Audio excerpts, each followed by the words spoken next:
Hello.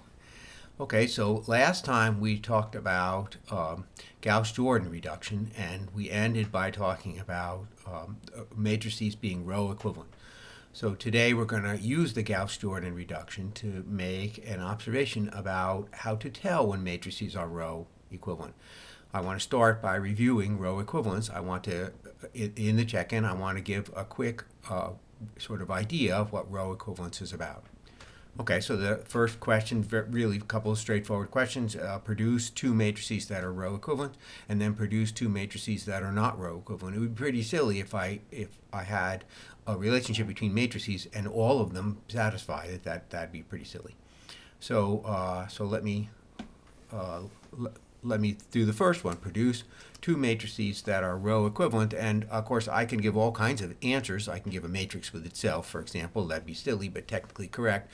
But I want to get across something that makes the lesson for later on in the course. So so the idea here is I want to look at two matrices that are row equivalent to contain some concept. So the concept is that matrices are row equivalent when they contain somehow the same information. So my example of two matrices that are row equivalent is going to be this. How about 1, 1, 3, and 0, 1, 1 from my first matrix. And you know what? I'm going to make it an augmented matrix to make it look like a linear system, to make it look like I'm solving a linear system. And when I do, it would be natural to do the Gauss-Jordan step here of minus row 2 add to row 1 and end up with the matrix 1, 0, 2, 0, 1, 1. Those two matrices are row equivalent. And the row equivalence has a conceptual feeling here that the reason they're row equivalent, technically they're row equivalent, the reason they're row equivalent is that they contain somehow the same information. They, in this case, are supposed to represent linear systems with the same solution, namely x equals 2, y equals 1. So row equivalence has a meaning. It somehow contains, tries to capture that two linear systems are row equivalent when they say the same thing in some sense. In this case, they say that the linear system has that unique solution. Of course, I could have made up other row equivalences. I could have made up, say, a 3 by 3 matrix and done 3 or 4 Gauss method steps, and then I'd have two row equivalent matrices. That's all perfectly fine. I could have made up a matrix and then multiplied the first row by 5. That's all perfectly fine. But this one, I think, captures an idea. So let's see, what was this? Oh, the second question was to make up two that are not row equivalent. Okay, well, one cheap way cheap answer, smart guy, wise Alec way to make up two matrices that are not row equivalent is to make up different sized matrices. 1, 2, 3, 4 is not row equivalent. I'll put a twiddle with a slash. Not row equivalent. That's just a symbol.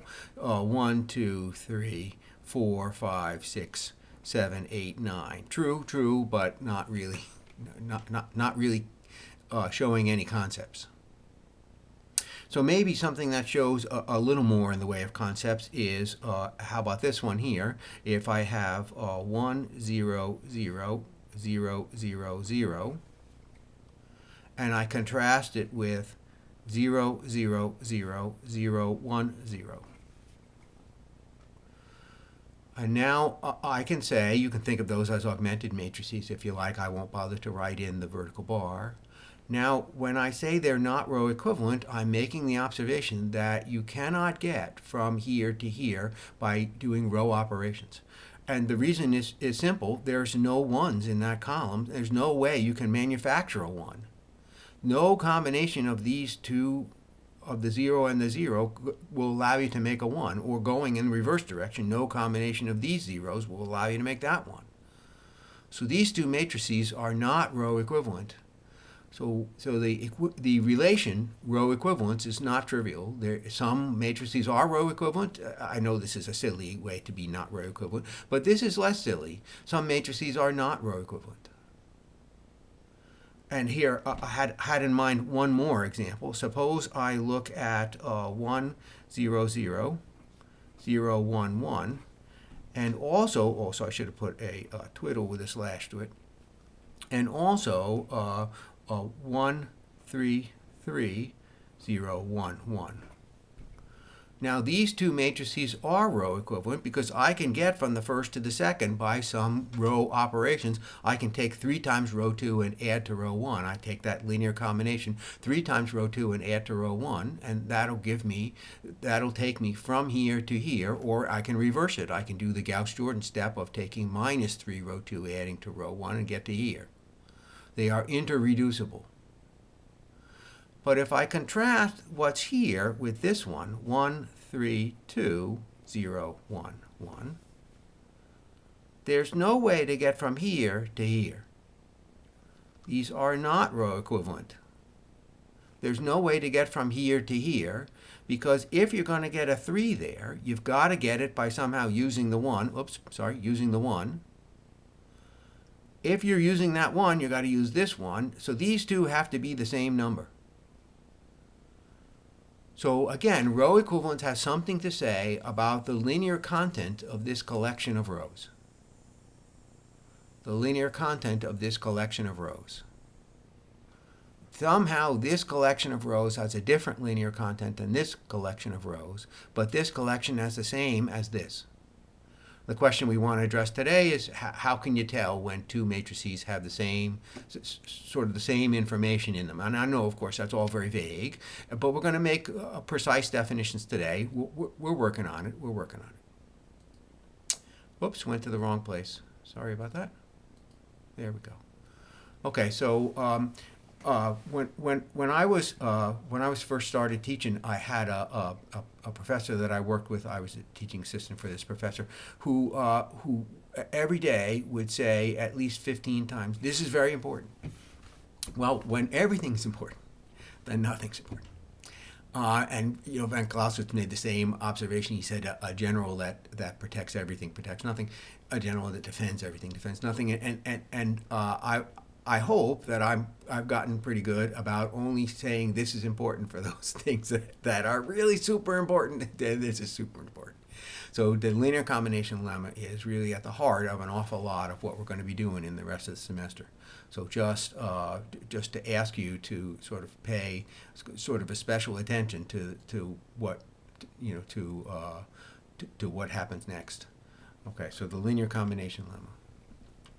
So I want to talk about how Gauss's method acts, and the way that it proceeds. Of course, we've seen it acting here. The way that it proceeds is illustrated by this simple Gauss-Jordan elimination here. Okay, so I eliminated below the diagonal. I changed the diagonal to 1s, changed the leading entries to 1s, and then I eliminated above. I'm going to call those matrices capital A, capital D, capital G, and capital B. I want to use delta and gamma for the letters for that matrix. Anyway, I'm going to call them by those letters. And then the point is that the steps that I go through, the minus 2 row 1 plus row 2, the minus 1/2 row 2, and the minus 3 row 2 plus row 1, the steps that I go through do something to the rows of the matrix. The rows of the second matrix, here first, second, the rows of the second matrix somehow reflect the rows of the first matrix, and it's just as straightforward. If you start off with alpha 1 and alpha 2 for the rows of A, then delta 1 and delta 2 it's just simply that delta 1 is alpha 1 and delta 2 is minus 2 alpha 1 plus alpha 2, because that's exactly what it says right here, is that you want to make the second row be minus 2 times the first row plus the second. So that might strike you as doesn't say anything you didn't know before. When I do the next operation, minus 1/2 row 2, of course, to get the matrix G, the rows now are that the first row of the matrix G, I call it gamma. First row of the matrix G is still alpha 1. The second row of the matrix G is half of the second row of the matrix D. So I halved everything. Minus 2 alpha 1 became alpha 1. Alpha 2 became minus 1/2 alpha 2. And last, I went from this matrix here to this matrix here with some kind of Gauss's method combination step. minus 3 row 2 plus row 1, and now you see it happening. This is the matrix B. So row 1 of the matrix B and row 2 of the matrix B. Row 2 of the matrix B is the same as row 2 of the matrix G, because that's how we proceed. We leave the acting row unchanged, and the acted on row is the one that gets changed. So I took minus 3 row 2 plus row 1. Minus 3 times alpha 1 added to alpha 1 became minus 2 alpha 1. Minus 3 times minus 1 half makes positive 3 halves alpha 2. Added to 0 alpha 2 became 3 halves alpha 2.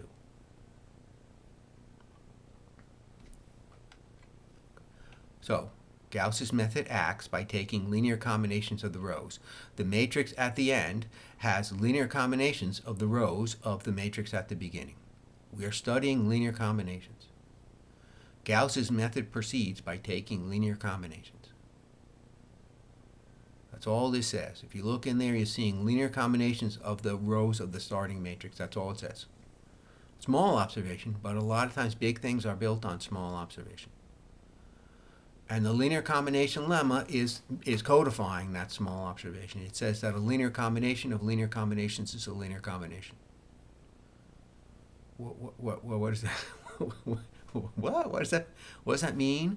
So for instance, if you take a linear combination like 4x1 plus 5x2, and another linear combination 7x1 plus 8x2, and you write them down, there's the 4 and the 5, there's the 7 and the 8, and you take a linear combination of those two, 3 times the first plus 6 times the second. What you end up with when all the smoke clears, 3 times 4, 6 times 7, that gives you 54. 3 times 5, 6 times 8, that gives you 63, if I did it right. If you take a linear combinations, two of them, and you find linear combinations of them, you end up with a linear combination. A linear combination of x1 and x2 combined with a linear combination of x1 and x2 gives you a linear combination of x1 and x2. A linear combination of linear combinations is a linear combination. It's a small observation, but an important one. Before we go on, I've got to give the argument, but before we go on, I'll just note that if you take quadratic combinations of quadratic combinations, just as an example, if you take quadratic combinations of quadratic combinations, what happens when you take quadratics of quadratics? Well, of course, you end up with all kinds of junk. You got third powers and fourth powers. So a quadratic combination of quadratic combinations is not a quadratic combination. There's something about linear. We're studying a property at least peculiar to linear. And the proof is taking this example and writing it down with A's and B's and C's sort of stuff. So I have a bunch of linear combinations of x1 through xn. There they are. And I take d1 times the first all the way down through dm times the last. And then just distribute d1s over the c's through dm over the c's, gather together all the x1s, gather together all the x1s and the xn's, and I end up with a linear combination of the x's. So this proof right here is simply putting into i's and j's what this example has in numbers. So the proof doesn't contain any content that the example doesn't contain, except that it shows how you do the proof. So it's a small observation. It's just a question of saying that's just a distributive law, but everything's easy once you know how. This one, it doesn't take you too long to know how. The statement, however, is the basis for what we will be doing for the rest of the course. A linear combination of linear combinations is a linear combination. You can take linear combinations and keep taking them and keep taking them and keep taking them. We saw that with Gauss's method, and you'll always have linear combinations. That is to say that we'll be working in systems that are closed under linear combinations. If you keep taking linear combinations, you'll never find yourself outside the system. And the corollary is just simply that when one matrix reduces to another, every row of the second is a linear combination of the rows of the first. And that's just the example that I started out by looking at with the matrices, A, D, G, and B. Okay, the proof is in the book, but the proof is just a question, as with the prior proof, of writing down what we already observed. Okay, so that leads me to another important observation that I need for today, and that is that there's something special about echelon form. There's something special about echelon form, and it is that if you have an echelon form matrix and you look at the non-zero rows, none of them is a linear combination of the others. If you have an echelon form matrix and you look at the non-zero rows, none of them is a linear combination of the others. And as with many of the things that we'll do in this class, the book contains the proof, and you should absolutely work through the proof. But in order to work through the proof, you need to have some understanding of what it's about. And so I'm doing an example here of what it's about, and I hope that a person can then go from that to seeing the same ideas in I's and J's. All right, so I wrote down a matrix that is in echelon form. I want to show that no row is a linear combination of the others. It so happens that in order to best illustrate the proof, the thing I should do is to show that the middle row, 0567, is not a linear combination of 1, 2, 3, 4, and 0008. Okay, so I want to show that there's no linear combination that gives you this. And it's just a question of proceeding in two steps. The first step is to look at the first column. That is to say, look at columns to the left of the 5. To look at the first column. If you look at the entries in the first column, you have a 0, a C1 times 1, and a C3 times 0. A 0, a C1 times 1, and a C3 times 0. Well, when you look at that relationship, it's obvious that C1 has to be 0. So again, I'm looking only at the first column, the 0, the C1 times 1, and the C3 times 0. When you think about that relationship, of course, it's clear from that the C1 has to equal 0. So the C1 equals 0, so you can sort of take your finger and cover that part up. That part's gone now. We've concluded that if this relationship is going to hold, then C1 has to be 0. So we're now down to 0567 equals C3 times 0008. Okay, and now isn't it clear what to do next? Whoops, I hit the wrong button. It's not clear at all what to do next. Is that you now look at the column that contains the 5. Remember that C1 is 0, so this stuff is gone. So look at the column that contains the 5. It says 5 equals C3 times 0, this 0 right here. 5 equals C3 times 0. Well, that can't be, it doesn't make any sense. So we conclude that there is no way to satisfy this equation. It was two steps. One was to look at the columns that are to the left of the 5. There happens in this example to be only one such column, but anyway, look at the columns that are to the left of the 5. And then the second step is to get a contradiction by looking at the column containing the 5. Okay, so it is not the case that the first row is a linear combination of the other two. It is not the case, this is the example we did, that the second row is a linear combination of the other two. And it's also not the case that the third row is a linear combination of the other two. No non-zero row, no row here is a linear combination of the others.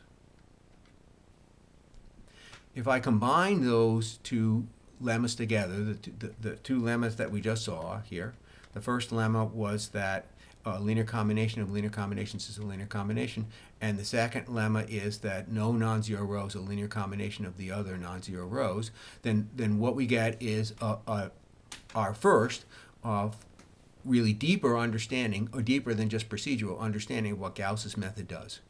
Gauss's method acts by taking linear combinations of the rows. We saw that at the first slide for today. Gauss's method acts by taking linear combinations of the rows. The purpose, the purpose of which is to systematically eliminate any linear relationships among the rows.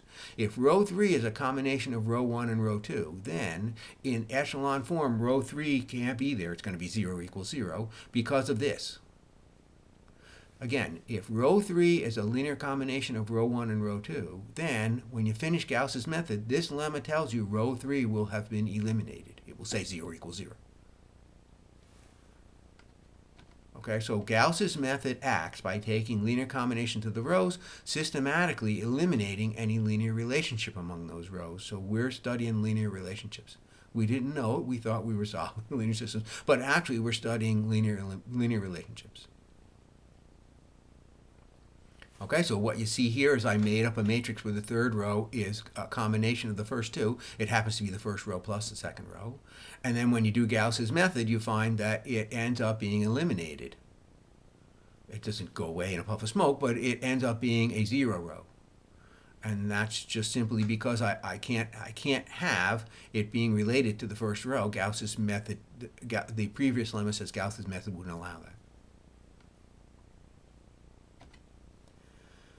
Okay, and that gives me, I'm not going to do the proof here, I'm going to do an example, but that gives me the conclusion of this, the last conclusion in the first chapter, the conclusion of this section, that each matrix is row equivalent. So we're thinking about row equivalence, we're thinking about the linear content of a matrix, the information that a matrix contains. Each matrix is row equivalent to a unique reduced echelon form matrix. So if you want to know if two matrices contain the same information, for example, the two matrices give you the same solution if they represent a linear system. If you want to know if two matrices contain the same kind of linear content, contain the same linear information, then what you do is you do Gauss-Jordan elimination on both of them and compare. Do you get the same endpoint?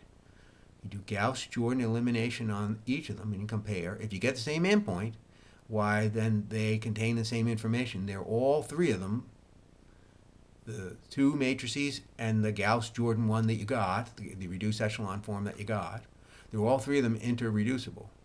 But if you start with two matrices and do Gauss-Jordan reduction and you don't end with the same, exactly the same ending matrix in both cases, why then they're not row equivalent. So this is a test for row equivalence. This is a test for when matrices sort of contain the same linear information.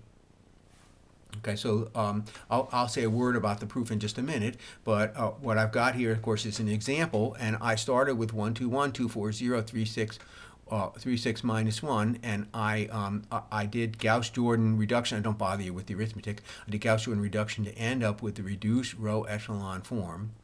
And so what that tells you is that this 121.240.361 is not row equivalent to, for example, this one. Because look, they're not the same reduced echelon form. They're just not.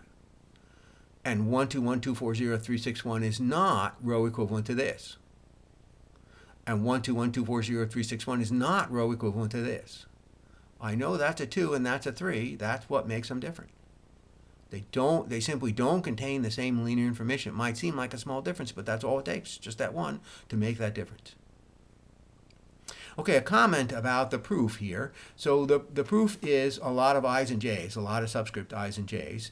Basically, you do what's called mathematical induction, and again, some folks will have seen mathematical induction, and some folks will have not. So I'm tending to there's a description in the back of the book in the appendix. I'm not embarrassed about it, but I'm tending to downplay the mathematical induction part in favor of the linear algebra part.